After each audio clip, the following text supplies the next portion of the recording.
अस्सलाम वालेकुम। आपको आज के प्रोग्राम में खुशामदीद। लाहौर हाई कोर्ट के फुल बेंच ने गवर्नर पंजाब की तरफ से वजीर आला को हटाए जाने का नोटिफिकेशन मुअत्तल कर दिया और परवेज इलाही को वजीर आला पंजाब के ओहदे पर बहाल कर दिया। चौधरी परवेज इलाही ने लाहौर हाई कोर्ट को यकीन दहानी कराई कि अगर वजारत आला पर बहाल किया गया तो आइंदा समात तक गवर्नर को असम्बली तहलील करने की समरी नहीं भिजवाएंगे। अदालत में गवर्नर पंजाब के वकील ने भी कहा कि परवेज इलाही को 3 से 4 दिन में एतमाद का वोट लेने का हुक्म दिया जाए तो गवर्नर नोटिफिकेशन वापस ले लेंगे। बहरहाल लाहौर हाई कोर्ट ने गवर्नर पंजाब और अटॉर्नी जनरल समेत दीगर को नोटिस जारी करते हुए समात अब 11 जनवरी तक मुलतवी कर दी है। यह एक इंटरिम रिलीफ है जो वजीर आला पंजाब परवेज इलाही को मिला है। वो अपने ओहदे पर बहाल हो गए हैं। आज मुस्लिम लीग नून ने तहरीक अदम एतमाद भी उनके खिलाफ जो थी वो वापस ले ली। इस तहरीक वापस लेते वक्त मुस्लिम लीग नून के रहनुमाओं का यह कहना था कि गवर्नर के नोटिफिकेशन के बाद ये तहरीक जो है वो गैर मौसर हो गई है। गवर्नर के गुज़िश्ता रात के नोटिफिकेशन के बाद आज पंजाब असेंबली का भी इजलास हुआ जो स्पीकर सब्तैन खान की ज़ेर सदारत जारी रहा। इस इजलास में गवर्नर पंजाब के इकदामात के खिलाफ करारदाद भी जो है वो मंजूर हुई। अब इन करारदादों की मंजूरी से पहले अपोजिशन ने वॉकआउट भी किया। अब ये दोनों तरफ जो है वो कानूनी और सियासी मामलात हैं, लड़ाइयां जो है वो चल रही हैं और इस तमाम सूरत हाल में पंजाब के अंदर अब आने वाले दिनों में क्या होने वाला है, क्या वजीर आला एतमाद का वोट लेंगे या नहीं, मुस्लिम लीग नून के पास जो है वो क्या ऑप्शंस हैं, ये कानूनी और सियासी लड़ाई अब किस तरह से लड़ी जाएगी, इस पर आज के प्रोग्राम में बात होगी। वेरी क्विकली आज प्रोग्राम में मेरे साथ जो मेहमान मौजूद होंगे तारुफ करा देता हूं। हैदर वहीद साहब माहिर कानून है, वो हमें ज्वाइन कर रहे हैं।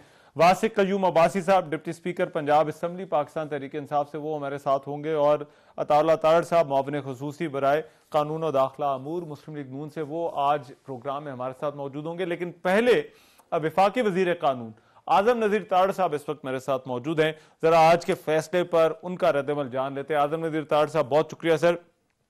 आजम नजीर तारड़ साहब, आज ये जो इंटरिम रिलीफ मिला है परवेज इलाही को, क्यों आपके मौकिफ को या गवर्नर का जो मौकिफ था उसको अदालत ने रद्द कर दिया है? नहीं, रद्द बिल्कुल नहीं किया जी। जाहिर है उन्होंने अदालत का दर खटखटाया था और जब फाइल अदालत में आता है तो ये इंटरिम रिलीफ जो है ये रवाजन दिया जाता है। और थोड़ा सा जो उन्हें टाइम ज्यादा मिला है उसकी वजह ये है कि आज लास्ट वर्किंग डे है और विंटर वेकेशन आपको रहमान आपको जिस प्रोफेशन से हैं, विंटर वेकेशन काफी क्या कहते हैं ना कि रिलीजियसली इनको फॉलो किया जाता है। और ये भी खबर है कि जो बेंच के एक दो सीनियर अरकान हैं उन्होंने कोई जाती निजी दौरों पे बैरून मुल्क भी जाना था, तो 9 January would be the first working day. अच्छा, तो उन्होंने 11 जनवरी कर दिया क्योंकि जाहिर है जब छुट्टियों के बाद सुलता है 5 जजेस का एक दिन ही बैठ जाना, उनके केसेस पड़े होते हैं।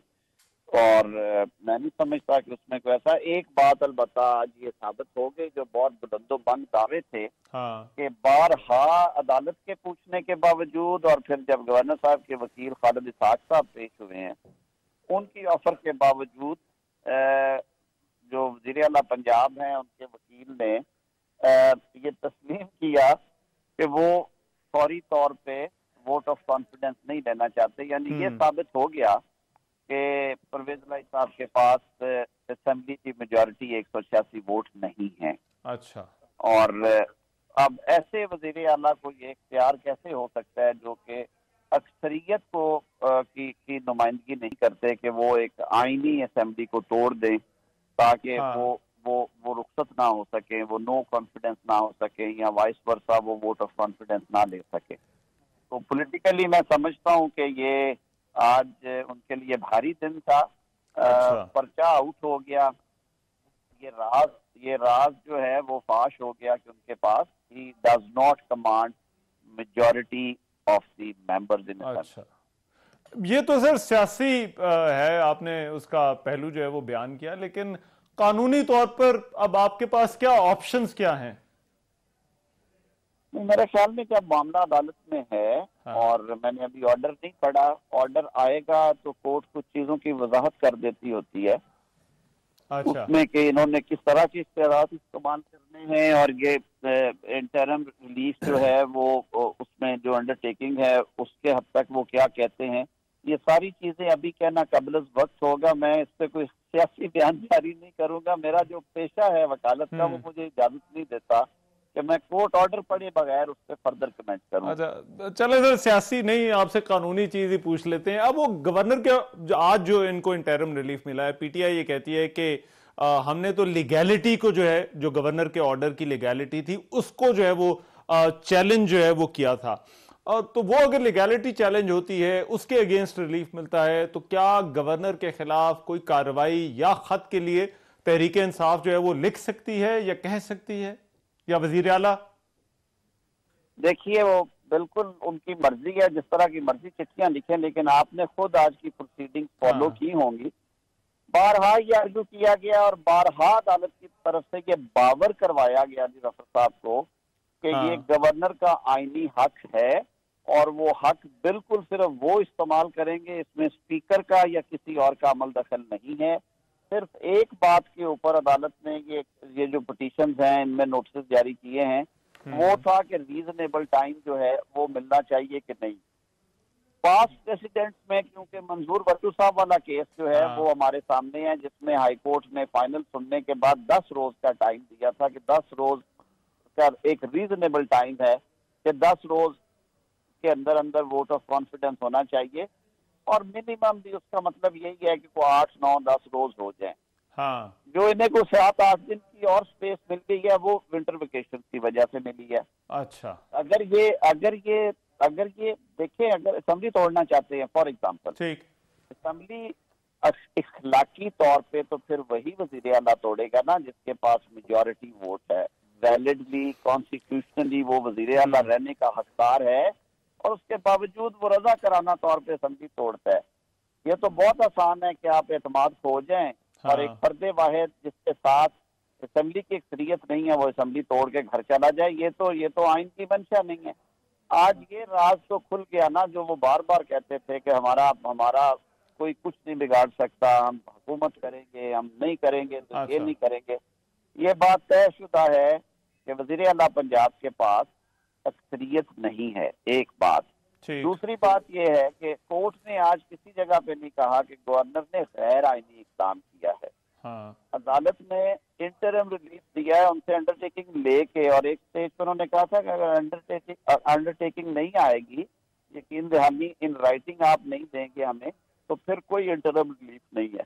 तो एक तरफ से कोई ब्रीदिंग स्पेस, कोई लाइफ लाइन दी है, कोई एक लाइफ सेविंग इंजेक्शन दिया है उन्हें कुछ दिनों के लिए कि आप ब्रीथ कर लें, लेकिन ultimately law will prevail, constitution will prevail. अच्छा, और वो बड़ा सीधा है, उसमें ये गवर्नर का इख्तियार है कि वो वजीर आला को वोट ऑफ कॉन्फिडेंस देने का कहे। और वजीर आला पाबंद है वो वोट ऑफ कॉन्फिडेंस ले। आज वाली जो सारी सूरत हाल थी, ये सिर्फ उन्होंने कहा कि टाइम हमें बहुत कम मिला है, ये 2 दिन का नोटिस, और उन्होंने खुद कहा कि मंजूर भट्टू साहब के केस में 10 दिन थे, और इस तनाजुर में उन्हें ये इंटरिम रिलीफ मिला। आज कोर्ट ने ये कन्फ्रंट कर, लेकिन अब तारड़ साहब, वो वोट जो है वो एतमाद का वोट परवेज इलाही 11 तारीख से पहले भी ले सकते हैं और लेकर जो है वो असेंबली तोड़ दें? नहीं, तोड़ नहीं सकते। अच्छा, असेंबली तोड़ने का तो उन्होंने 11 तक रोक दिया। उन्होंने कहा कि हाँ, आप अगर अपनी बोनाफाइड शो करना चाहते हैं कि आप बहुत पॉपुलर लीडर हैं and you still command the majority of the Punjab assembly, तो देयर इज नो इम्पेडिमेंट, आप उससे पहले भी अपने 186 अरकान दिखा सकते हैं। एक लास्ट चीज सर, तारड़ साहब जरा वजाहत कीजिएगा। जो आज सुबह उन्होंने, ये कानूनी बात ही है, तो उन्होंने कहा कि स्पीकर जो है वो, गवर्नर सिर्फ ये कह सकता है कि आप एतमाद का वोट ले, लेकिन उससे आगे का जो सारा अमल है वो स्पीकर ने करना है, और इसी चीज को जो है वो आज उन्होंने चैलेंज किया है। तो ये क्या वाकई गवर्नर का इख्तियार जो है वो सिर्फ एतमाद का वोट कहने तक ही जो है वो रहता है और वहां पर खत्म हो जाता है?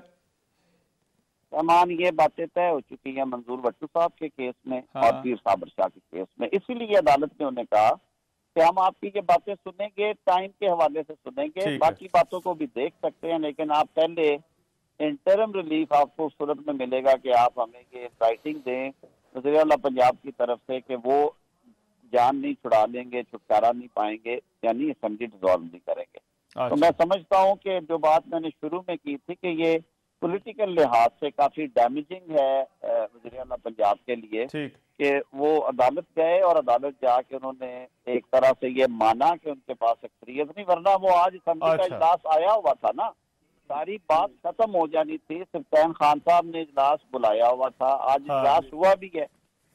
अगर आज 186 बंदे वहां पे हाथ खड़ा कर देते कि परवेज लाई ही हमारे वज़ीर आला है, तो अदालत में सारा कुछ इन प्रैक्टिस हो जाना था, ये गैर अच्छा। जरूरी हो जाना था। ठीक है रायतार साहब, बहुत वासिक कयूम अब्बासी साहब भी जो है वो साथ आ चुके हैं, लेकिन मैं दोनों मेहमानों हैदर वहीद साहब और वासिक कयूम अब्बासी साहब की इजाजत से अली जफर साहब भी इस वक्त जो है वो क्योंकि साथ हैं, मैं चाहता हूं जरा उनसे जो है वो इसी आज की जो कार्रवाई है उसके ऊपर जो है वो बात कर ले। अली जफर साहब बहुत शुक्रिया। अली जफर साहब, ये इंटरिम रिलीफ है या तहरीक इंसाफ के मौकिफ को तस्लीम कर लिया गया है आज अदालत के अंदर? जी बिल्कुल, ये मौकफ जो है अदालत ने एक इंटरम स्टेज पे कबूल करते हुए जो जो ऑर्डर था गवर्नर का और उसके बाद जो नोटिफिकेशन थी चीफ मिनिस्टर को रिमूव करने की, काबीना को रिमूव करने की, वो सारी सस्पेंड कर दी हैं। अच्छा। और ये भी कहा है कि जो इन द मीन टाइम या वो रिस्टोर हो जाएंगे चीफ मिनिस्टर और कैबिनेट उनकी ओरिजिनल पोजीशन में। अच्छा। ये ऑर्डर पास किया है और ये इसी हाँ। वजह से किया है कि वो ऑर्डर जो था गवर्नर का वो आइन के बिल्कुल साफ वाज़े तौर पे खिलाफ था। अच्छा, तो सर आपकी तरफ से अंडरटेकिंग क्या अदालत के अंदर जो है वो दी गई है? वो अंडरटेकिंग ये दी गई है जी कि अगली तारीख तक जब तक ये केस चूंकि केस में समाअत हो रही है तो अगली तारीख तक हम जो हैं जो असेंबली है उसको एडवाइज नहीं करेंगे गवर्नर को असेंबली डिसॉल्व करने की। तो आज जो कार्रवाई हुई है, ये जो इंटरिम है, तो क्या इससे गवर्नर का जो मिसकंडक्ट का जो आपका केस था वो भी क्या इससे जो है वो कहीं साबित होता है? बिल्कुल हो सकती है, क्योंकि जब अभी तो खैर इंटरिम स्टेज है, अभी तो आप देखें ना, कल रात को उन्होंने ये पास किया था ऑर्डर और 24 घंटे से पहले वो ऑर्डर सस्पेंड हो गया और हम रिस्टोर हो गए। तो अभी इसका चूंकि ये इंटरिम स्टेज है, अभी इसका फाइनल फैसला तो होना है 11 तारीख को। तो जब ये फाइनल फैसला होगा उसके बाद या उसके अंदर ही गवर्नर के खिलाफ कार्रवाई की जाएगी। अच्छा, मगर सर इसमें ये भी जरा वजाहत कीजिएगा, क्यों आप समझते हैं कि गवर्नर नहीं कह सकता जो है वो, या उसके पास इख्तियार नहीं है इस एतमाद के वोट के कहने का, लेने का? जी नहीं, ऐसी बात नहीं, थोड़ा सा आपको क्लैरिफाई कर दूं। ये मौका बिल्कुल नहीं है कि गवर्नर के पास इख्तियार नहीं है ये वोट ऑफ कॉन्फिडेंस लेने का। बिल्कुल गवर्नर के पास इख्तियार है, लेकिन उसकी कुछ कंडीशंस हैं। उसकी कोई जो इसको कहते हैं कंडीशनल प्रेसिडेंट, वो हैं। और उसकी सबसे पहली तो बात ये है कि गवर्नर के पास कुछ सबूत होना चाहिए। उनका ख्याल नहीं होना चाहिए, बल्कि उनके पास सबूत होना चाहिए कि जो चीफ मिनिस्टर हैं वो अपना वोट जो है, जो कॉन्फिडेंस है हाउस का, वो उनके पास नहीं है। अच्छा। ये हवाई फायर नहीं हो सकता, ये एक बाकायदा उनको एविडेंस के साथ एक करना पड़ता है, नंबर एक। नंबर दो, अगर वो उनके पास एविडेंस आ जाता है तो फिर गवर्नर साहब जो हैं वो आइन के तहत वो सेशन कॉल करेंगे और सेशन के बाद वोट की अगर उन्होंने तारीख फिक्स करनी है तो वो एक रीजनेबल टाइम में करेंगे। यानी कि वो ये नहीं हो सकता कि 2 दिन का टाइम दे दें जिस तरह उन्होंने दिया था। उनको उनके ऊपर पाबंदी है कि वो कम से कम जो एक रीजनेबल टाइम है, जिस तरह साबिर शाह केस में या जिस तरह मंजूर भट्टू केस में दिया गया था, वो रीजनेबल टाइम दें। तो उन्होंने चूंकि ये नहीं दिया, वो भी गलत था। हाँ। लेकिन सबसे बड़ी बात ये है कि चले उनका झगड़ा चल रहा था जो स्पीकर साहब हैं उनके साथ। हाँ। गवर्नर और स्पीकर साहब का झगड़ा चल रहा था कि वो कह रहे थे गवर्नर साहब के आप 2 दिन मिलें, स्पीकर साहब कह रहे थे आपने रीजनेबल टाइम नहीं दिया।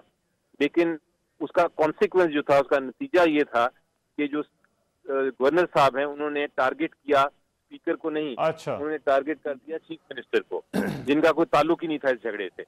ना वो सेशन कॉल कर सकते थे, ना वो सेशन में उनको वोट को कहा गया। उल्टा स्पीकर ने एक झूठ बोला, गवर्नर साहब ने एक झूठ बोला और झूठ ये बोला, अपने राइटिंग में बोला कि अंग्रेजी में उसका उन्होंने ये कहा कि जो चीफ मिनिस्टर है उन्होंने ही रिफ्रेन्ड फ्रॉम टेकिंग द वोट, यानी कि उन्होंने जानबूझ के वोट नहीं लिया। हाँ। तो उनसे पूछा गया और अदालत में भी आज सवाल ये उठा कि अगर सेशन ही नहीं था, अगर उनको असेंबली ने कहा ही नहीं कि आप आके वोट ऑफ कॉन्फिडेंस लें, तो फिर स्पीकर साहब ने किस तरह मना कर दिया? यहाँ तो होता उनको बुलाया गया होता, असेंबली ने बुलाया होता और वो ना आते तो फिर तो उनके खिलाफ आप कार्रवाई कर सकते थे। तो ये जो ऑर्डर है वो बिल्कुल इसी तरह मैंने मिसाल दी कि झगड़ा हो रहा है एक ए और बी में, यानी मेरा एक हमसाया है ए और मेरा एक हमसाया है, और झगड़ा उसमें हो रहा है, लेकिन जो है वो किसी और को कह दिया जाता है। मगर ये सर लास्टली ये बताइएगा कि अब जो एतमाद का वोट लेना है तो वो क्या अदालत जो है वो उसका तयन करेगी कि कब एतमाद का वोट लेना है, या फिर आप अभी भी समझते हैं कि स्पीकर ने ही इस बात का फैसला करना है कि वजीर आला ने अगर एतमाद का वोट लेना है तो वो कब लेना है?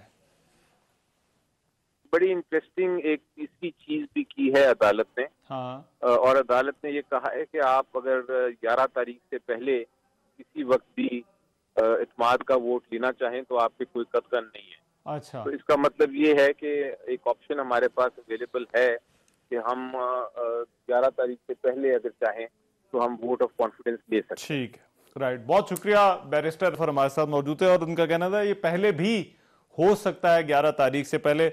वासिक कयूम अब्बासी साहब और हैदर वहीद साहब और दरमियान में अताल ताड़ साहब को भी लेने की कोशिश करेंगे। मैं वासिक कयूम अब्बासी साहब, ये आज की सूरत हाल को आप किस तरह से देखते हैं?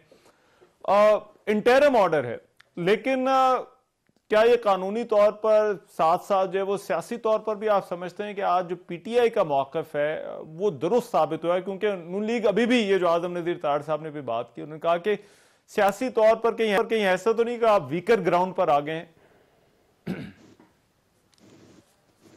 जी अस्सलाम वालेकुम। बिल्कुल, मेरे से पहले अली जफर साहब ने आज की जो सारी कार्रवाई थी अदालत की, चूंकि मामला सारा आज अदालत के पास गया हुआ था, उसके जो उसका उन्होंने सियाको सबाक भी सारा बयान कर दिया है कि 11 को क्या होगा, आज क्या हुआ और आज जो हुआ उसकी पिछली ट्रांजैक्शन क्या थी।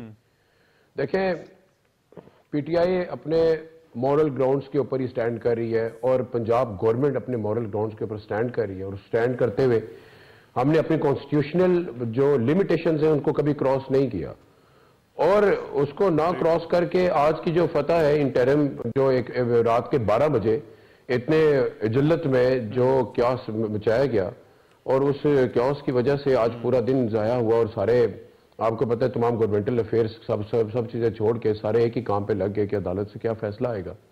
तो दर हकीकत ये एक बड़ा गलत कदम था जिसकी हर शख्स ने कंडेम भी किया, और हम खुद इस बात के ऊपर सोचते रहे कि आखिर इतना बड़ा कदम एक कॉन्स्टिट्यूशनल सीट वाला आदमी कैसे कर सकता है कि उन्होंने ऑर्डर निकाल दिया किसके खिलाफ, जिसने खुद तो वो सीएम के खिलाफ निकाला, जबकि वो स्पीकर को लेटर लिख रहे हैं कि आप वोट ऑफ कॉन्फिडेंस के लिए इजलास बुलाएं।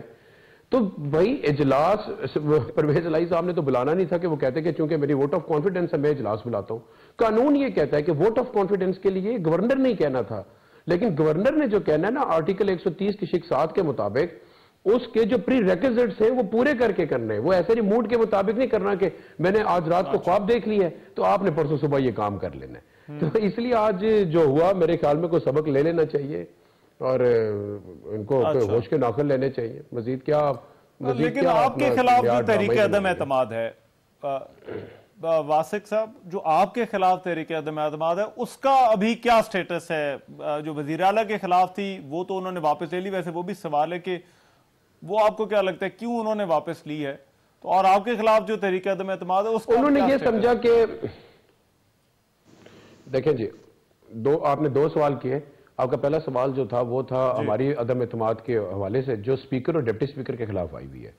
वो अदम एतमाद चूंकि रिसीव हो गई है, स्क्रूटनी के बाद वो एजेंडे का हिस्सा बनेगी, वो टेबल होगी, मिनिमम 3 दिन मैक्सिमम 7 दिन। उसके अंदर वोट ऑफ नो कॉन्फिडेंस के लिए 186 बंदे ओपोजिशन ने पूरे करने, ये होगी कार्रवाई हमारी अदम एतमाद की।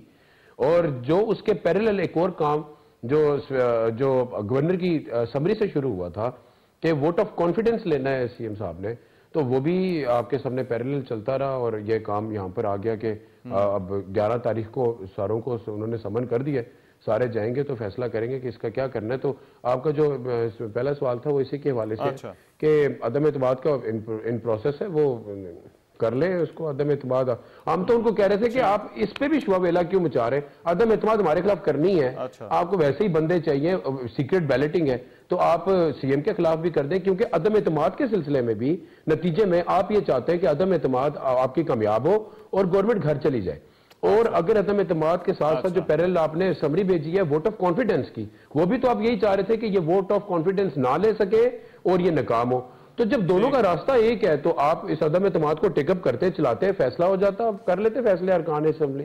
ठीक, वो दोनों चीजें जो है वो इकट्ठी आ गई। मैं जरा ये हैदर वहीद साहब को थोड़ी जरा ताखीर हो रही है आपके पास आने में, लेकिन मुझे एक ब्रेक का कहा जा रहा है, मैं तो सिर्फ ब्रेक ले रहा हूँ और उसके बाद फिर आकर आपसे जरा समझने की कोशिश करते हैं कि ये असूली मौक़िफ़ पर जो है वो कोई जो है वो वहाँ पर भी जो है वो ये अदालती वर्डिक्ट जो है वो अप्लाई होती है, क्योंकि ये स्टे की बड़ी अहमियत हमारे यहाँ केसेस के अंदर जो है वो समझी जाती है, और ख़ासतौर पर जब केसेस जो है वो इस तरह के सियासी हों या फिर कोई इंटरम रिलीफ है। एक ब्रेक के बाद में आ रहा हूँ।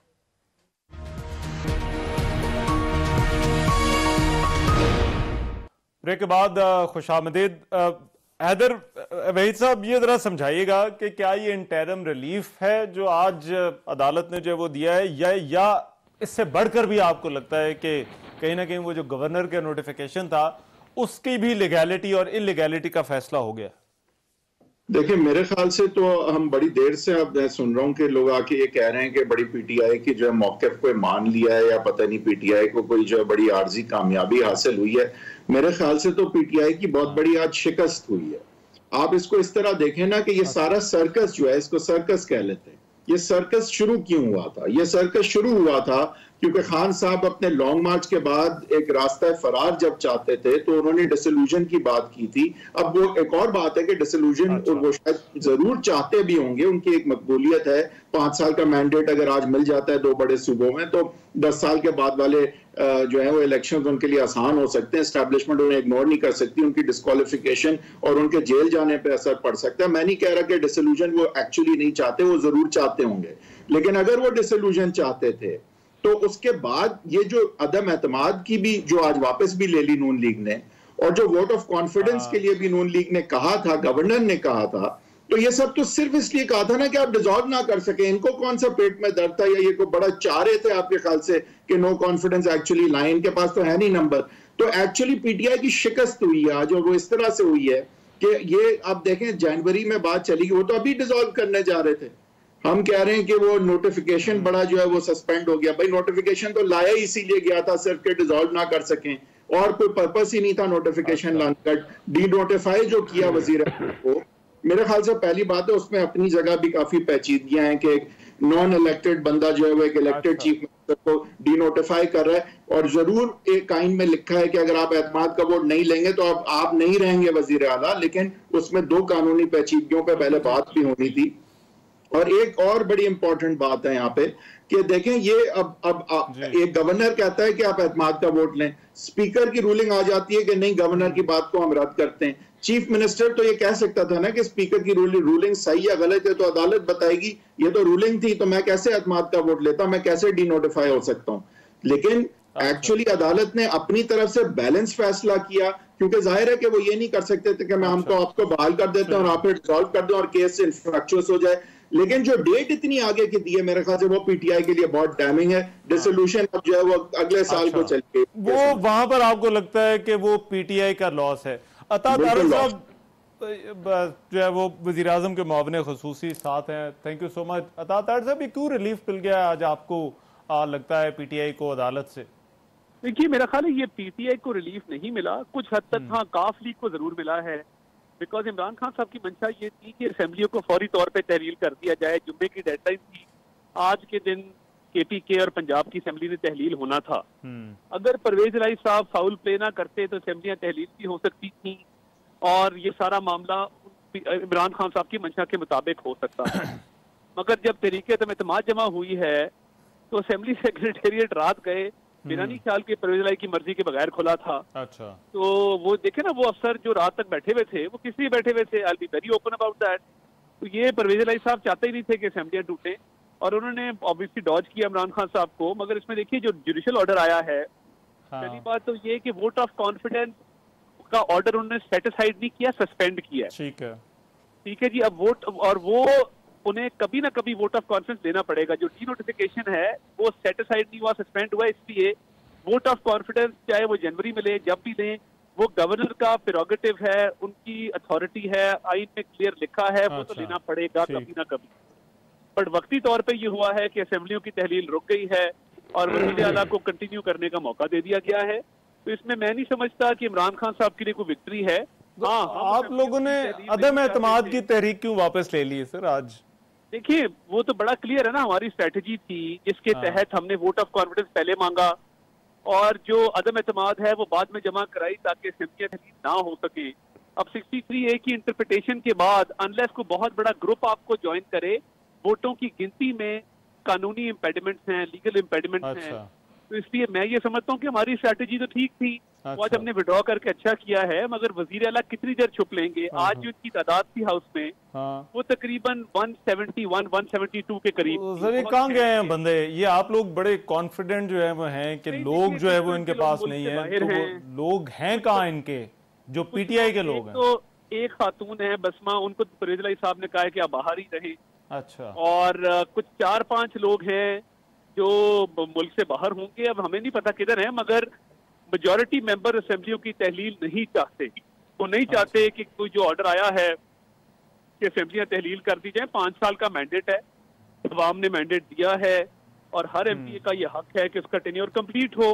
तो जब हाउस की सेंस ये है कि असेंबलियां तहलील नहीं होनी चाहिए तो फिर नहीं होनी चाहिए। बट अब टेस्ट है परवेज इलाही साहब का कि वो इस सिचुएशन को कैसे डील करते हैं, क्योंकि उनको वोट ऑफ कॉन्फिडेंस मेरा ये ख्याल है कि जनवरी में किसी वक्त जरूर लेना पड़ेगा। ठीक है सर, जरा साथ रहिएगा। वासिक भाई, ये बंदे आपके वाकई कम हैं? जी,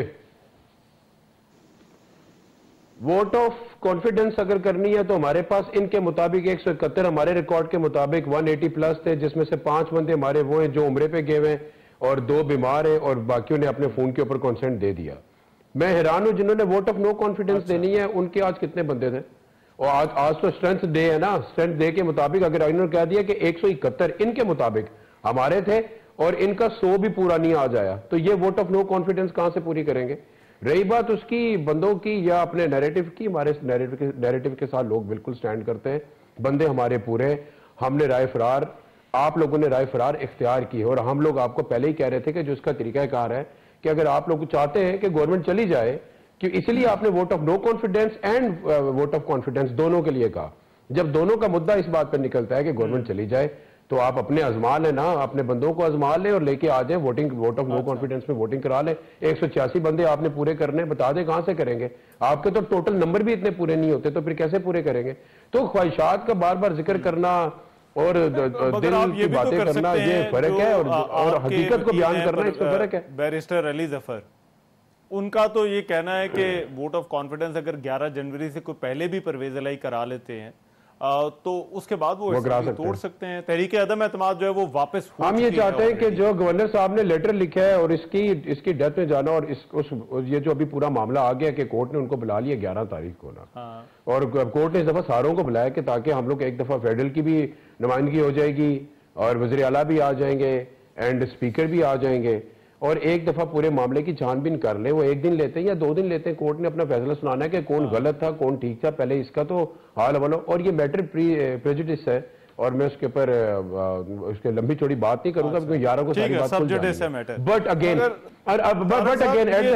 एट द एंड मेरी बात सुन लें, हेलो, लेकिन एट द एंड मामला असम्बलियां तहलील करने का 1 हफ्ता लेट हो जाएगा। कितना लेट कर लेंगे ये लोग इससे ज्यादा, ये बता दें। अच्छा ठीक है, ताहिर साहब ये जरा क्लैरिफाई कर दीजिएगा ब्रीफली कि वो तहरीक अदम एतमाद अब दोबारा लेकर आएंगे, करवा सकते हैं नहीं करवा सकते, उसका क्या स्टेटस है? देखिए उसका तो मकसद ये था ना कि असेंबलियां तहलील ना हो, वो मकसद पूरा हो गया। वो तो दायरी इसलिए की गई थी, तो अब दोबारा आएगी नहीं आएगी ये अब वक्त और हालात पे फैसला होगा। मगर असेंबलियों की तहलील का बड़ा आसान तरीका है ना, इन्होंने नेशनल असेंबली में जाना था और 100 कुछ मेंबर ने खड़े होकर कहना था कि हम इस्तीफा अपना उसकी तस्दीक करने आए हैं। ठीक है। और साथ ही इनके बाकी इस्तीफे आ जाने थे बाकी असेंबलियों से, सिंध, बलोचिस्तान, पंजाब से। तो अभी भी वो जो फवाद चौधरी साहब बार बार कहते हैं वो 500 या 600 अरकान का इस्तीफा है, दे दें और इलेक्शन करा लें।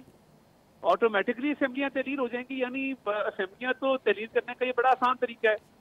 तो वो जो 500-600 वाला कार्ड है ठीक, वो भी ये शायद नहीं खेलेंगे, बिकॉज मुझे लगता है कि ये खुद भी इलेक्शन अभी नहीं जाना चाहते। अच्छा, वरना कम से कम केपी असेंबली आज तहलील हो जाती, हाँ, कोई ना कोई वहां पे फॉर्मूला ठीक ऐसा है। लग जाता। तो केपी असेंबली क्यों नहीं तहलील हुई, वहां पे ठीक। क्या अमर माने है कि उसको तहलील नहीं किया गया। तो यहाँ भी इनके नंबर पूरे नहीं हैं। तो इसलिए मैं समझता हूँ कि अटर कंफ्यूजन का ये शिकार है। हम तो पहली ऑपोजिशन में बैठे ना पंजाब में, भी हाँ। टू लूज, हमारा तो नुकसान कोई नहीं है, मगर एक स्टेबल गवर्नमेंट, जो इनकी गवर्नमेंट एक स्टेबल गवर्नमेंट थी, उसको अच्छा खासा जो है वो धचका लगा है कि इमरान अच्छा। खान साहब की तहरीर वाली बात भी पूरी नहीं हुई, और उसके साथ साथ अदालत ने आगे जो डेट दी है उसके बाद इत्मीनान का वोट भी कभी ना कभी लेना पड़ेगा। तो मैं समझता हूँ कि इसमें हमारा नुकसान कोई नहीं हुआ, अच्छा, नुकसान हुआ है तो ठीक है। तहरीक इंसाफ का। राइट। अता तारड़ साहब और वासिक कयूम अब्बासी साहब सिर्फ इस सेगमेंट में हमारे साथ थे। मैं एक ब्रेक ले रहा हूँ, ब्रेक के बाद वापस आ रहे हैं।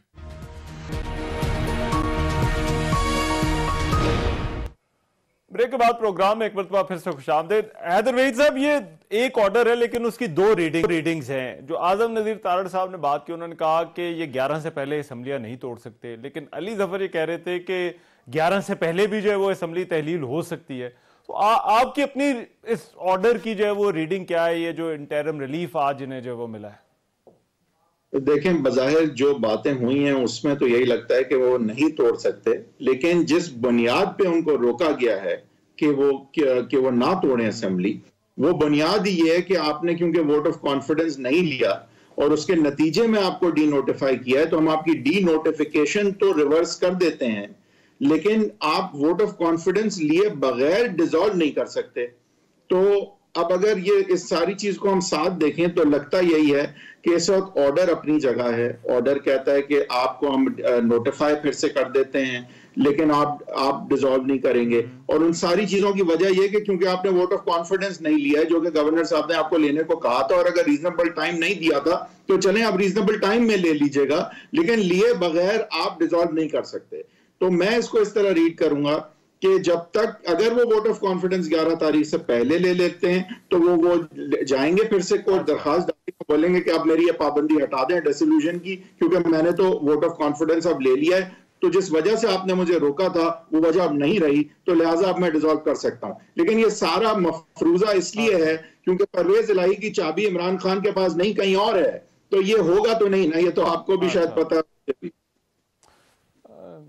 ठीक, लेकिन अंडरटेकिंग जो है वो अदालत ने इस मामले पर आपको क्या लगता है क्यों मांगी? क्योंकि या तो फैसला होना था कि लीगल है या नहीं है। ये जो अंडरटेकिंग वाला मामला है कि वो असेंबली डिसॉल्व ना करें, ये दरमियान में जो है वो क्यों बात हुई, या क्यों अदालत ये समझती है कि ये जरूरी है ये इंटरिम रिलीफ के लिए? आपकी नहीं, ये मुनासिब बात की है अदालत ने, क्योंकि वो पूरा केस आज सुन नहीं सकते थे। तो अगर पूरा केस नहीं सुन सकते थे और साथ साथ एक अनइलेक्टेड गवर्नर ने एक इलेक्टेड चीफ मिनिस्टर को डी नोटिफाई करवा दिया, तो ये भी रिवर्स होना जरूरी था। बहुत खतरनाक प्रेसिडेंट होता कि अनइलेक्टेड लोग जो है वो इलेक्टेड वजीर आला वजीर आजम को हटाने लग जाए, तो कल को प्रेसिडेंट साहब भी जो है वो इसी तरह हटा देंगे वजीर आजम को। तो ये जो डी नोटिफिकेशन की नोटिफिकेशन थी, इसका सस्पेंड होना मेरे ख्याल से जरूरी था, लेकिन अदालत ये नहीं चाहती थी कि हम यहाँ पे इसको सस्पेंड करें, वहां पे वो डिसॉल्व कर दें। तो जिस इशू के लिए अभी हम कोर्ट में हैं कि वोट ऑफ कॉन्फिडेंस जो है वो सही लेने को कहा, नहीं कहा, रीजनेबल टाइम दिया नहीं दिया, सेशन में अगर थी असेंबली तो भी हो सकता था, नहीं हो सकता था, ये तो सारे मामला फिर खत्म हो जाएंगे। एक दफा डिसॉल्व हो गई assembly, then it's all over. तो वो नहीं चाहती थी अदालत कि हम आपको अगर रिस्टोर करते हैं तो आप फिर सब कुछ खत्म ही ना कर दें, तो अभी रुक जाएं जब तक ये कानूनी मामला नहीं तय होते, या आप वोट ऑफ कॉन्फिडेंस नहीं ले लेते जब तक आप डिसॉल्व नहीं करेंगे। ठीक है, अच्छा मैं सर एक ब्रेक पर जाना है, मैं जरा एक ब्रेक आता हूं, तो इसकी बहस को जारी रखेंगे।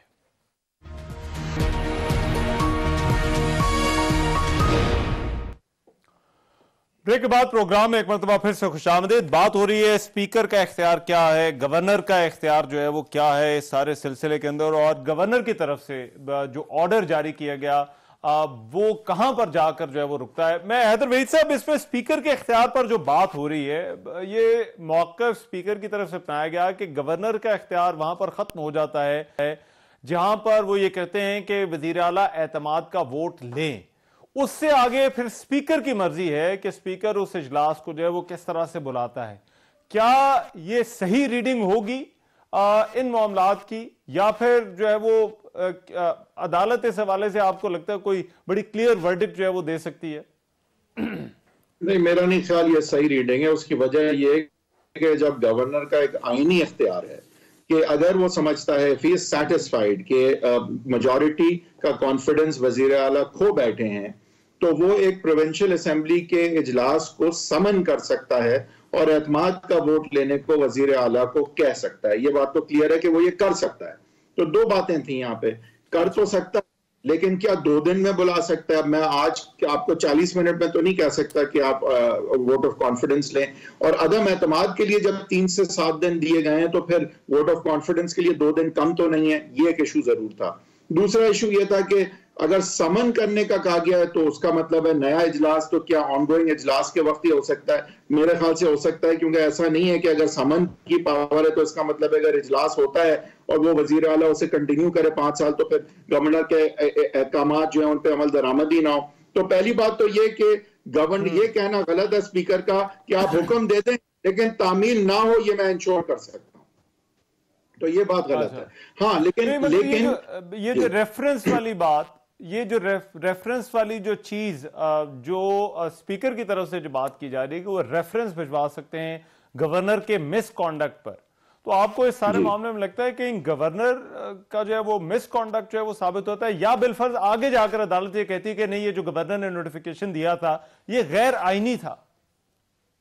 देखिए, बहुत ज्यादा हुआ तो वो ये कह देंगे कि रीजनेबल टाइम नहीं दिया था, इसमें कोई मिसकॉन्डक्ट की बात नहीं है। अगर ये भी वो कहते हैं कि आपने जो वजूहात बयान किए हैं जिसकी वजह से आप समझे कि मेजॉरिटी का एतमाद वो खो बैठे हैं वजीर आला, वो वजूहात ठीक नहीं है, तो वो भी मिसकॉन्डक्ट नहीं है, गलत हो सकते हैं गवर्नर साहब।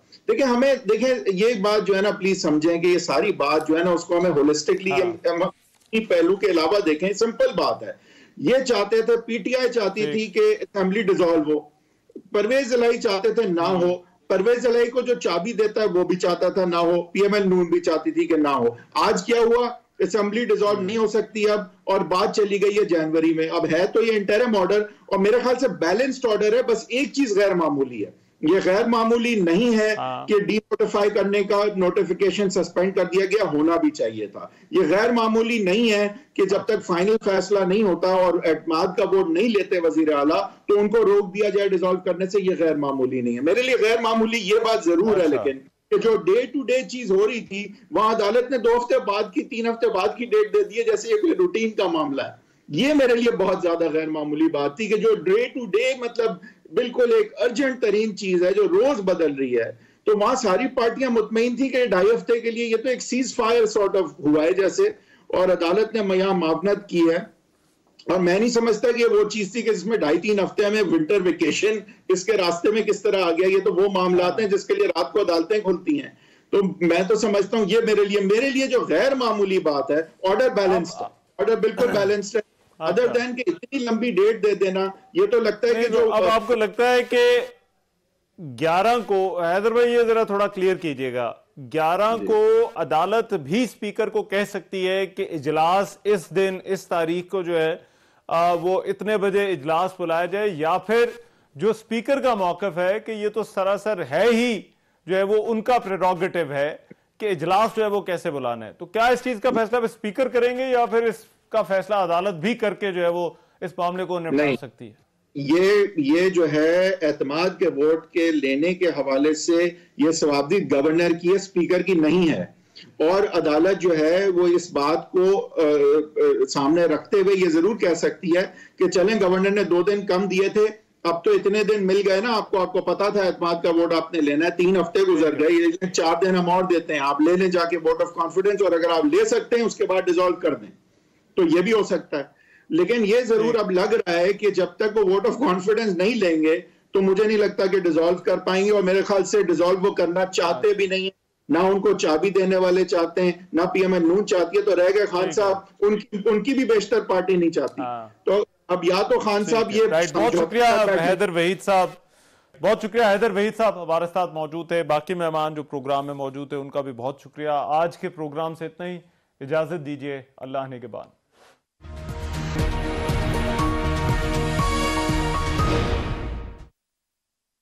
मेसी ने जापान का बॉर्डर जर्मनी से मिला दिया। यार आपने मीठी चाय में फिर गुड़ मिला दिया है। कभी मुदाखलत, कभी साजिश, तो कभी झगड़ा। पार्लियामान को तो जैसे महबूबा की गली बना दिया है।